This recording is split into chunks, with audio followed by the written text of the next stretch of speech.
¿Cómo están? Muy buenos días.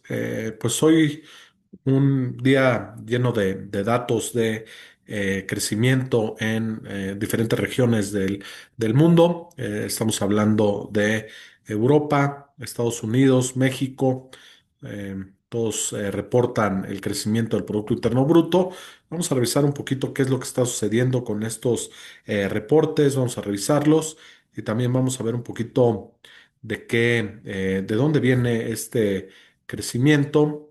Vamos a platicar, de dónde está saliendo pues, qué es lo que impulsa a estas economías a crecer y por qué difieren estos crecimientos de manera importante. Bueno, los mercados el día de hoy, en terreno positivo, estamos hablando pues el Russell sube 0.9, el Nasdaq 0.4, el Standard Poor's máximos históricos, al igual que el Nasdaq 0.3, el Dow 0.2%, la volatilidad ligeramente baja. Vemos cinco de los 11 sectores en terreno positivo.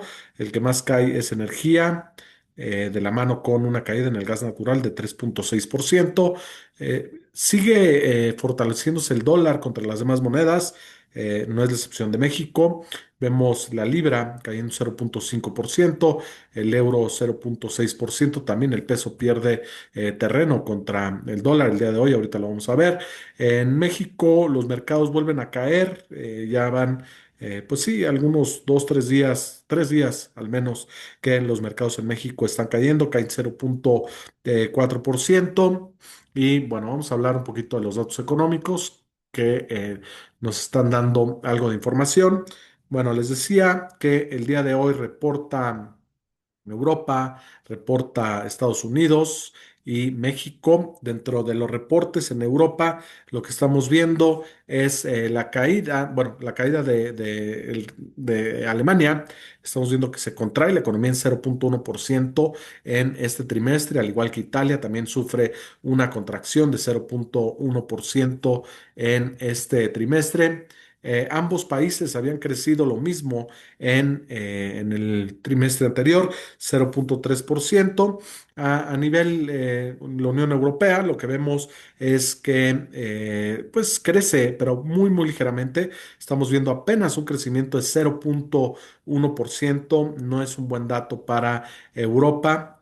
Si vemos y lo comparamos contra lo que está sucediendo actualmente en Estados Unidos, vemos que Estados Unidos crece al 3%, ¿ok? Es un crecimiento muy, muy importante el que muestra este trimestre en Estados Unidos.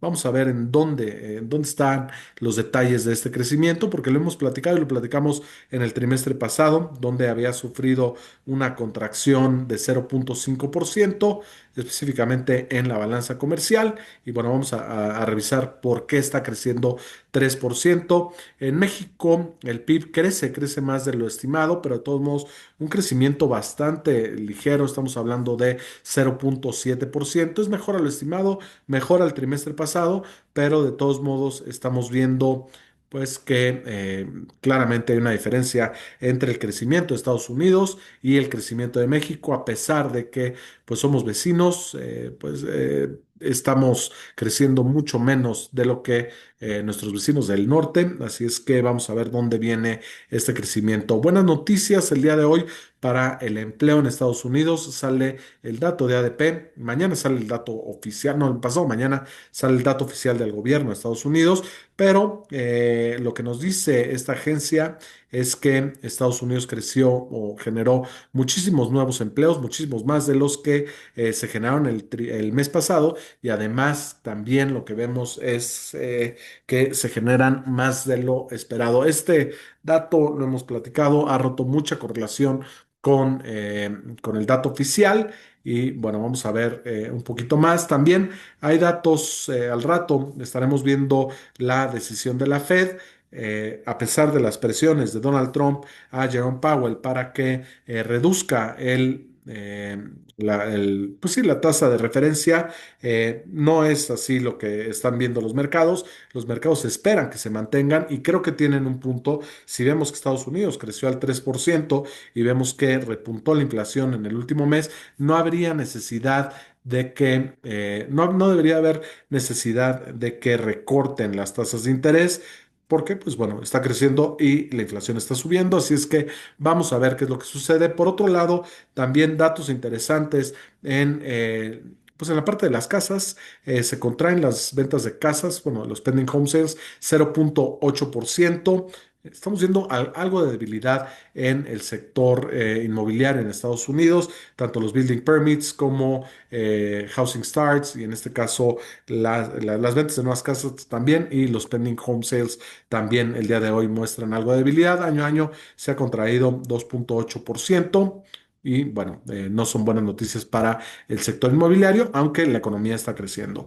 ¿Qué datos teníamos antes del día de hoy acerca del crecimiento de Estados Unidos? La verdad es que la Fed de Atlanta ha hecho un muy buen trabajo. Generalmente se acerca mucho más digamos, a los datos reales del crecimiento de Estados Unidos que lo que está sucediendo con los analistas. Atlanta dice que iba a crecer alrededor de 3% y los analistas lo estaban poniendo por ahí del 2%. Ya en la última estimación que teníamos para el crecimiento de la economía de Estados Unidos era 2,4, pero claramente la Fed de Atlanta se acerca bastante más y bueno, vamos a revisar de dónde viene. Primero vamos a ver un poquito el tema de México, qué es lo que está sucediendo. Hablamos de cómo lo mide, bueno, cómo lo reporta el INEGI. El INEGI lo reporta en distintos rubros, a diferencia de lo que, bueno, del resumen que reporta Estados Unidos, y lo reporta en tres secciones. México lo reporta actividades primarias. ¿Qué son las actividades primarias? Todo lo que tiene que ver con agricultura, extracción pues, recursos naturales, como pueden ser minería, puede ser también el tema del petróleo. Eso lo reporta por un lado. Esta parte de la economía es lo que menos pesa en México. México en las actividades primarias, su Producto Interno Bruto debe de estar alrededor del 3-4% del total del PIB de México. Luego vienen las actividades secundarias. ¿Qué es esto? Manufactura. ¿Ok? Vamos a hablar de manufactura. En las actividades primarias se contrae 1,3% México. En las actividades secundarias, todo lo que tiene que ver con manufactura sube de manera importante, bueno, más de lo que es el sector que más crece en México en este trimestre, crece 0,8%. ¿Cuánto pesan las actividades secundarias en el PIB de México? Alrededor del treinta y tantos por ciento, ¿ok? Entonces, están las actividades terciarias, que son la parte de servicios. Y la parte de servicios en este trimestre crece 0,7%. ¿Cuánto pesan las actividades terciarias? ¿Cuánto pesa todo lo que tiene que ver con servicios en México? Alrededor del 60 y algo por ciento. Y bueno, claramente que haya habido una contracción en las actividades primarias en México no afecta tanto como los otros dos sectores que crecen. Y si ven, pues hay una correlación muy fuerte por el peso específico que tienen las actividades terciarias en el PIB de México, que crece en 0,7%. Y bueno, el dato oficial del crecimiento del total de la economía creció alrededor de 0,7%. Así es que, bueno, vamos a ver en los próximos estimados, pero más o menos así está la pintura. Cómo ha venido evolucionando el Producto Interno Bruto en México, pues a pesar de que tuvimos una contracción en el último trimestre del año pasado, estos dos últimos trimestres hemos visto crecimiento a pesar de los aranceles. Vemos crecimiento de 0,2 y 0,7%. Son crecimientos bastante bajos. Si vemos por ahí de 2022, 2023, pues bueno, el promedio era mayor al 1%, que inclusive sigue siendo bastante bajo, pero bueno, vamos a ver qué es lo que sucede en los próximos trimestres, pero claramente México crece poco en estos últimos pues 9 meses o en el último año, ¿no? Vamos a hablar también de cómo está compuesto el Producto Interno Bruto de Estados Unidos. Recuerden que hablábamos el trimestre pasado acerca de el crecimiento en Estados Unidos, que lo que había hecho, que había tenido una contracción de 0,5% el PIB en Estados Unidos, se debía al diferencial entre importaciones y exportaciones. Recuerden que aquí fue el Liberty Day, o como le llamaba Donald Trump, que era el día que iban a imponer los aranceles, que fue en el mes de abril, y eso hizo que hubiera muchísimas importaciones en Estados Unidos, es decir, trajeron muchísimas cosas o se llevaron muchísimas cosas del extranjero y exportaron poco. Es decir, muchas de las empresas en Estados Unidos lo que hicieron fue adelantarse a estos aranceles y lo que hicieron fue importar muchísima maquinaria, muchísimo bienes. Y lo que pasó es que la balanza comercial fue, afectó muchísimo al crecimiento. Es decir, si nosotros vemos dentro de la fórmula del PIB, está exportaciones menos importaciones y en ese caso las importaciones subieron muchísimo, ¿ok? Y en este trimestre lo que sucede es completamente lo contrario. Es decir, esto se estabiliza de cierta forma y las importaciones vuelven a bajar a ciertos niveles, haciendo que la balanza comercial en Estados Unidos vuelva a un equilibrio y esa es la mayor aportación al PIB en Estados Unidos. Crece pues un poquito más del 5%, las importaciones aporta al PIB las importaciones, es decir, hubo menos importaciones en Estados Unidos y eso aporta al Producto Interno Bruto porque uno de los componentes es la balanza comercial, que es importaciones menos exportaciones, exportaciones menos importaciones, y al haber menos importaciones, esto contribuye al Producto Interno Bruto y ese es el mayor... bueno, la mayor contribución al PIB en Estados Unidos. La parte de las inversiones también es algo que hay que revisar en en este dato, y es que se contraen alrededor de 3%. Es decir, después de importaciones, la mayor contribución, pero de manera negativa, la tuvo la parte de inversiones, ¿ok? Inversión fija bruta y otro tipo de inversiones, y eso hace que pues no haya crecido más Estados Unidos. Y por otro lado, importante destacar que el consumo sí aportó a el PIB en Estados Unidos, no tanto, fue menos del 1%, pero de igual manera está aportando el tema del consumidor. Así es que si me dicen, oye, pues bueno, creció 3%, son magníficas noticias.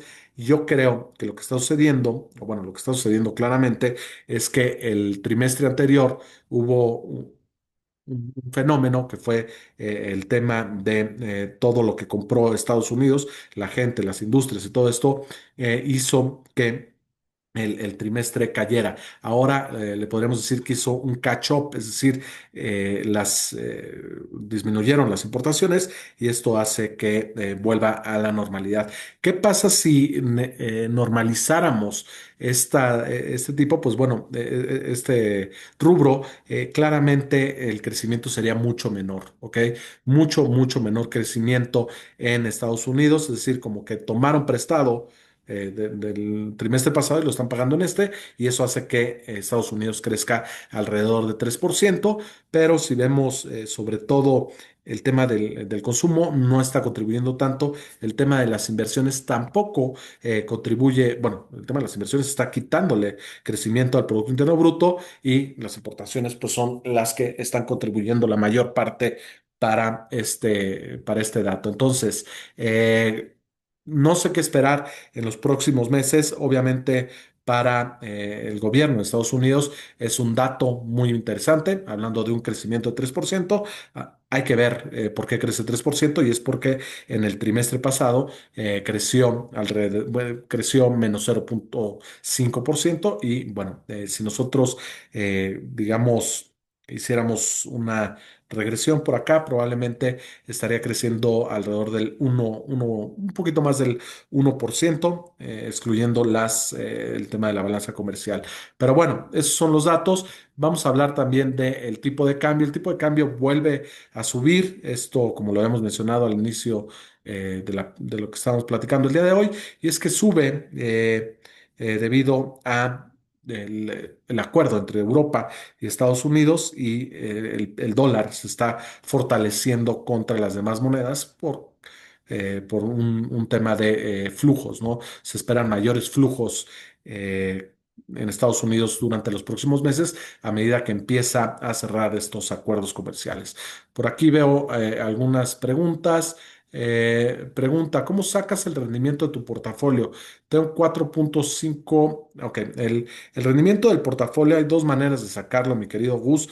Está donde el gestor tiene decisión de aportar fondos o no, pero pues es una formulita que deberías de quitar también el tema de el dinero que metiste. O sea, si dices ingresos menos egresos entre saldo actual, yo lo tomaría como último valor menos el valor inicial dividido entre el saldo actual. ¿Qué es lo que pasa? Que a lo mejor estuviste metiendo o quitando dinero de tu cuenta y eso hay que quitárselo digamos, en momentos puntuales donde hiciste esas inversiones o hiciste esos retiros. Es decir, no son ingresos menos egresos, es portafolio inicial, bueno, portafolio final menos portafolio inicial entre portafolio inicial. Eso te va a dar el rendimiento suponiendo que no tuviste, digamos, eh, no estuviste metiendo dinero o quitando dinero. ¿Por qué es que los bancos de Estados Unidos están jugando con el crédito privado? No, no, no he dicho eso. Hay un problema en los bancos en Estados Unidos, hay demoras, es decir, como le llaman en Estados Unidos, delinquency. Se están tardando un poquito más en pagar los pues, tarjetas de crédito, sobre todo tarjetas de crédito y autos. Hemos visto que han incrementado las demoras, ¿no? Entonces, bueno, vamos a ver qué es lo que sucede. Te agradezco mucho, mi querido Víctor, te agradezco tu retroalimentación. Y bueno, eso es un poquito lo que teníamos que platicar. Creo que mañana vienen datos también bastante interesantes y sobre todo al rato, la Fed. No hay que enfocarnos tanto en lo que diga la Fed. La Fed muy probablemente va a dejar las tasas de interés porque si no sería una sorpresa para el mercado. Y además estaremos hablando de que estaría en línea la soberanía de la Fed debido a las presiones de Donald Trump. Yo creo que las va a mantener y estaremos pendientes a la conferencia de prensa de Jerome Powell, que ese es donde nos da un poquito más de datos. Y el día de mañana estaremos viendo los datos de personal income, personal spending en Estados Unidos, muy, muy importantes. Y finalmente, el viernes estaremos hablando de la confianza del consumidor en México y la nómina no agrícola, lo cual pudiéramos ver que sigue creciendo a esos niveles. Se espera un desempleo de 4.2%, ligeramente por arriba, y menos generación de empleos en este trimestre. Duda. Hay un grupo de WhatsApp para poder platicar el análisis y apoyarnos. No, pero si quieren lo armamos con mucho gusto, mi querido Miguel, en el que tenemos, pues nada más son anuncios y lo que no queremos es, pues, digamos, que haya tanta información. A lo mejor creamos uno y les mandamos la invitación. Denme unos días para pensar cómo lo podemos armar para evitar spam y todo eso, ¿no? En fin, te agradezco mucho, mi querido Miguel, buena idea. Antes teníamos eso en la plataforma, pero ahora pues son más cursos que otra cosa, ¿no? Cursos y análisis. Pero bueno, espero que tengan un muy buen día, muy buena semana. Me gusta más Telegram, pero hay que verlo. En fin, nos vemos el día de mañana con más.